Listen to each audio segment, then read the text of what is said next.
underdogs to favorites, we break it down. Empty Field Podcast, the talk of the town. Empty Field, where we lay it all out. Breaking down games, removing all doubt. Interviews with stars, we're bringing the heat. Sports news and odds talk that can't be beat. Welcome to another episode of the Empty Field Podcast. My name is Matthew Manson, and today I have co-owner of the San Diego Rebellion, Katie Ott. Katie, how are you? I'm doing pretty good.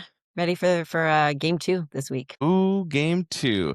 Before we dive into that, tell us about yourself. So I played women's football for 12 seasons. So I was a college soccer player, semi-pro soccer player, decided that I wanted to play football once I finished all that.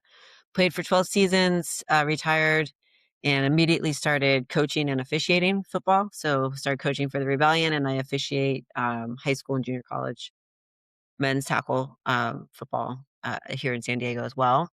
And I fell in love with the sport. So soccer was my sport growing up, and I fell in love with football the minute I started playing it. I love that I immediately wasn't good at it. So all of my natural talents, skill, some of it transferred over, but I had to learn. I had to get into the game and understand the flow of it and the strategy and all that. And that was just super engaging, and I love learning everything. So it helped me kind of just dive right in, and haven't looked back since.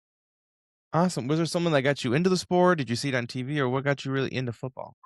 Yeah, I grew up watching football. So I had an older brother and my dad, and I just have fond memories of watching games with them. I have 2 younger sisters. They weren't as interested. So it was just, kind of me bonding with them. I remember they used to always pick different teams to root for. And so I actually used to root for the referees when I was little. Like I like them both. And so I was like, I'm going to root for the black and white guys in black and white.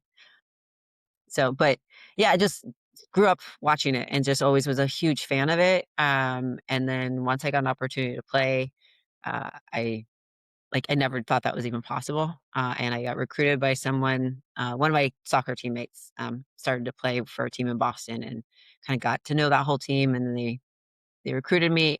I didn't end up playing in Boston, but when I moved back to San Diego, decided to find a team, and the rest is history. Awesome. Um, do you remember the feeling of that first time stepping on the field for playing football? Nervous and a little scared, as it went from, we did a really good job the first team I played on of, prepping us. We had a lot of camps, mini camps, practices, taught us how to tackle, taught us how to hit. And I was a very physical soccer player, so the idea of contact didn't necessarily scare me, but it was just like, oh wow, these are some really big players coming at me.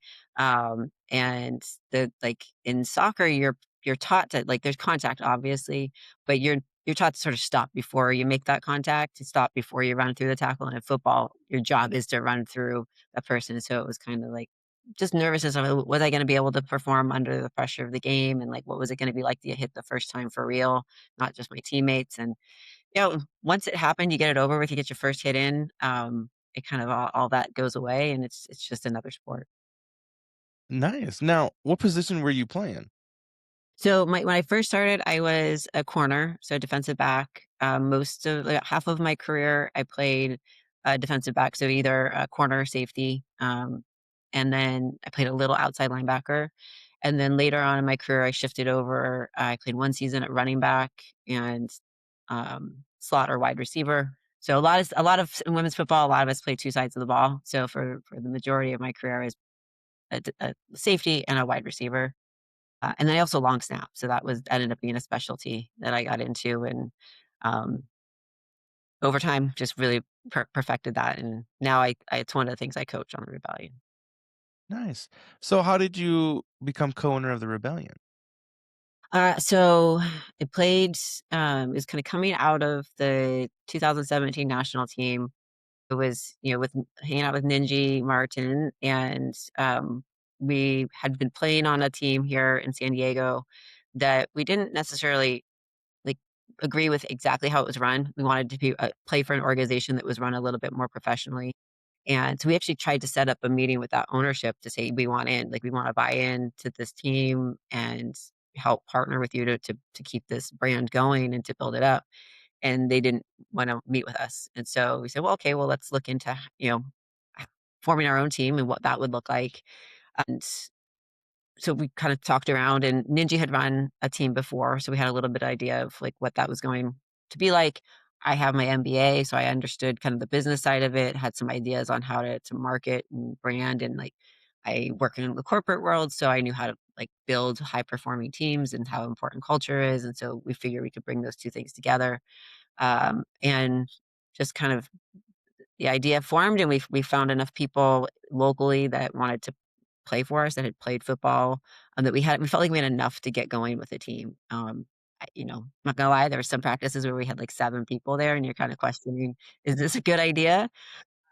But consistency, showing up the same time every week, recruiting, recruiting, recruiting, building that culture from the ground up, I think is really what's helped us get to where we are today.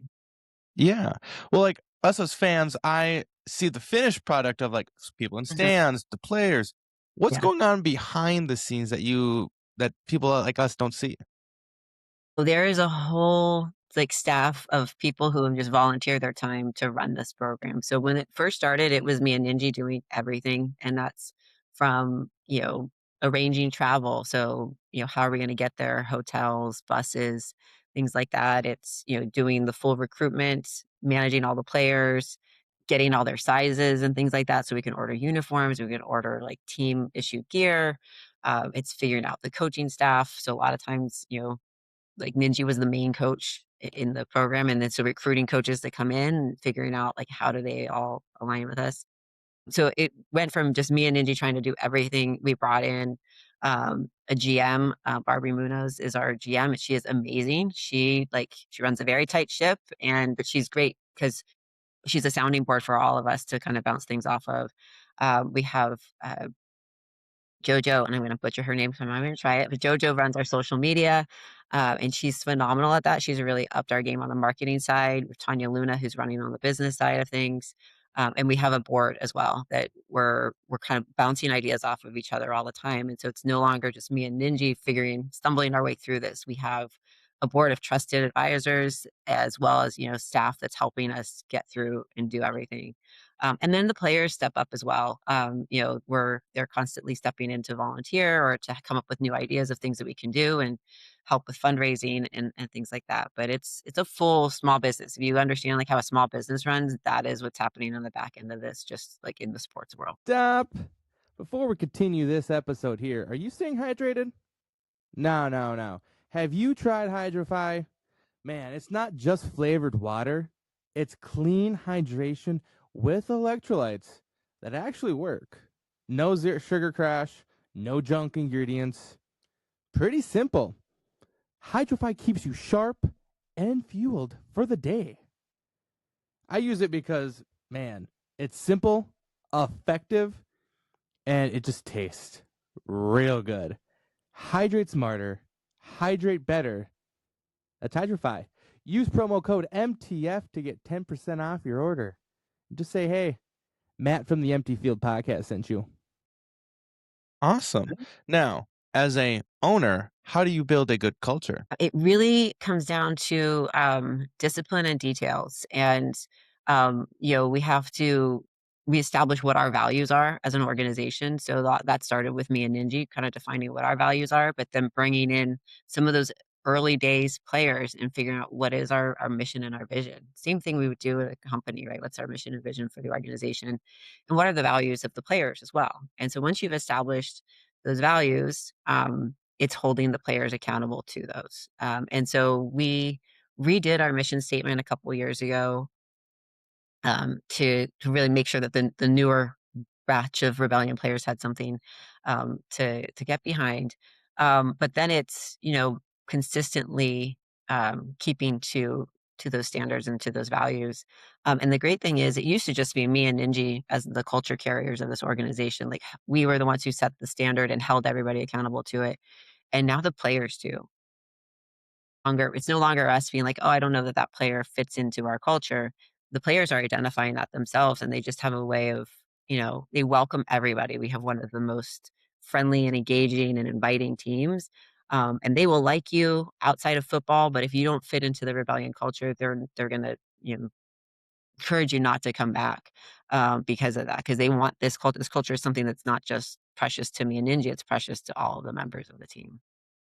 So then, as an owner, how do you hold people accountable from the players to now your board group? How do you hold them all accountable? We have a 3 strikes policy. The first time you violate any of our values or our rules, it's just a warning. It's a conversation, that says, hey, that goes against our code of conduct or whatever it is that you did violates the code for the team. Second one, there's a consequence. Usually, if it's a player, it goes to playing time, or there's a financial expense if there's something that they did while we are on the road that caused the team to have to put out money for something or caused a team issued thing to not be available to another teammate. So we do whatever the issue is, we hold them accountable for that. And then the third strike, you're out. And it's really that cut and dry. They all know it.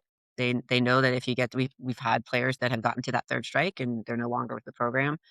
And it's that being able to hold that line like, we love every single member of this team. They're kinda like my kids, and so it's hard to say, like, "I'm sorry, you're not meeting expectations, you're out," but you have to do that. Otherwise, you're not setting that standard, you're not holding that line for everybody, and I think it was the players seeing us do that made them realize just how serious we were about it, and then they started, like, holding that line for the entire team. Yeah. Do you mind sharing some of your values or your guys' motto? Oh, I wish I could. I should have written this down. We have 3 words that we, stick by, so my team is probably laughing right now. Um, Resiliency is one, competition, and empowerment. So I did it. I got them all 3. Resiliency, competition, and empowerment, and those are really the things. So resiliency, it's, you're going to stumble, you're going to fall, we will fail on all this. What we're doing is hard to do, and especially if you've never played football before, you will fail, but what do you do once you fail? What do you do when the other team scores or you miss a tackle or you drop a ball? Do you let your head fall down or do you lift that head up and just say, I'm going to come back at it? Competition, we have high competition in every single practice that we have. That's what leads to the high level of competition on the field. We should be our hardest competition in practice. So holding each other accountable and not taking it personally when someone comes at you a little hard.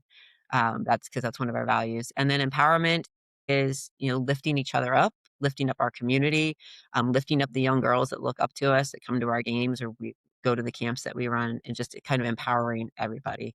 And when you put all those 3 together, it really is this strong and like values driven, empowering place to be. It's like I don't know how to describe it other than you wanna be here because it just lifts you higher than you were on your own.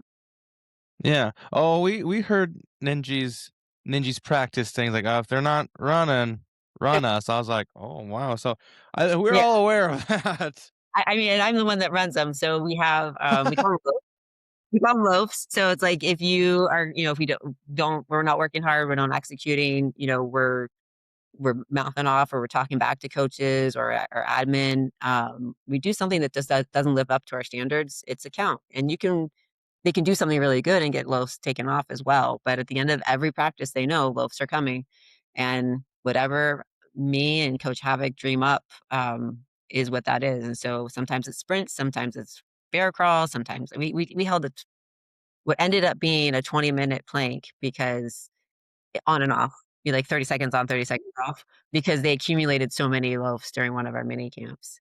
And so it yes, it's that accountability, but it also for me, I I believe it builds in strength and sort of you don't think you can do what I'm asking you. If I told you to hold a 20-minute plank, you'd be like, "Are you freaking crazy?" But at the end of the day, every single one of them made it through. Like there wasn't Nice. somebody who had to drop out of. Nice. You guys are a very multicultural team. Mhm. What does that mean to you guys? Like, hey, you got different cultures coming in. It is, I think it's a really great thing because one of my favorite things about women's football is that I have met people in this sport that I never would have met if I just went through my life without football in it. And I think that's really amazing. It's kind of this like the ultimate leveling ground. And so like, yes, people from all different cultures come in. As I said before, our team is very inviting and welcoming, and they all wanna learn about those cultures. So it's not like they're coming in conflict. They're coming in and everyone's curious, and they wanna know what's it like, what do you eat in your country, or how would you say this, or what are practices like where you come from. I'm sure there's many other things that they talk about when the coaches and owners aren't around. But we see all of those cultures coming in as a value add. Like, it just adds to what the magic that is the rebellion. We purposely recruit outside of the US because we know there's phenomenal athletes out there that want to come to the US and play. And we believe we have the program to have them come in and immediately be successful. And that's proven by the number of all pros that we've had that have come over from overseas, and the number of repeat players that keep coming back year over year because they're enjoying this experience, and this is their second home. And I mean, heck, if I had an opportunity in my 20s to go to another country and play a sport I loved, I would 100%. What's the proudest moment of being an owner? Oh, wow. It's not just one moment, it's a lot of little moments over time. So it's, you know, seeing a player who, I coached defensive backs. I've had players who didn't know how to backpedal when they came to me. And then to see their growth. And then, 3 years later, I see them read the play perfectly, shed a block, come downhill and make a tackle. Like, that is a very proud moment for me. Seeing our entire team come together, um, to kick off the season and have a great game, like, take over all that anxiety and that stress that come with that, but to come together and rally together and say, we're a new unit this year, and come on the field, that's a proud moment. I think seeing them rally around their teammates, especially around injuries. Last year was a devastating year for us. We had, like, 3 major season-ending injuries.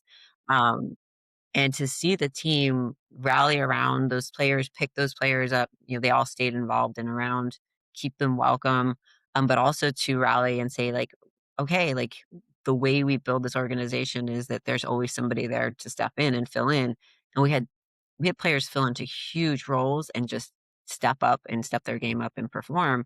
So that's another proud moment for me. So it's like there's not just one, it's like all these little things over time that just make me really proud. Yeah. All right, here comes rapid fire. So first thing that comes to your mind. Okay. Would you rather be a All right. player or an owner? Player. Offense or defense? Defense. That's where my heart is. Would would you rather be a D-back or a running back slash receiver? Defensive back. I wanna lay that hit all day. Are you more about leadership or performance? Leadership. Business mindset or athlete mindset? Tough one. I'm gonna say business mindset. Why is that? At the end of the day, if we don't have a product on the field, no one's gonna come watch us, no one's gonna invest in it, and the sport itself dies. So I'm really driven at, like, how can we make this game not only, like, sustain over time, but grow. Yeah. Practice or game day? Practice. If you can't do it in practice, you can't do it on game day. Makes sense. One word that describes your leadership style. Um, Servant leadership is what I would go with. It's not one word, it's 2. But, One uh, word that describes you. driven. Awesome. Is there any special shout outs you want to give? I wanna shout out to, our board, in particular, to Ninji, my co-owner, to Barbie, our GM, Jojo for socials, and Tanya for the finance side. Without that core, we don't have the San Diego Rebellion. Awesome.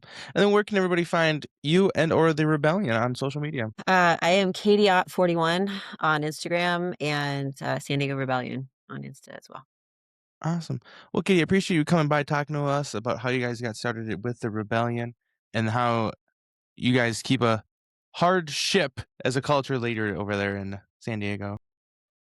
Yeah. Well, thanks for having me on. It was a pleasure. Fans of One T Media Production, do you guys drink coffee? Sure you do. I, myself, drink quite a bit of coffee, so I always turn to Afuera Coffee for my go-to. It's smooth, it's bold, it's not too heavy. Perfect for that early morning or when you just need to lock in for the day. The best part is, at every purchase, 5% goes back to the great outdoors. Get a bag like this. I get 2 myself. Use promo code MTF and you get 15% off your order. Guys, what's not to love about coffee, free money, and deliciousness? Afuera Coffee.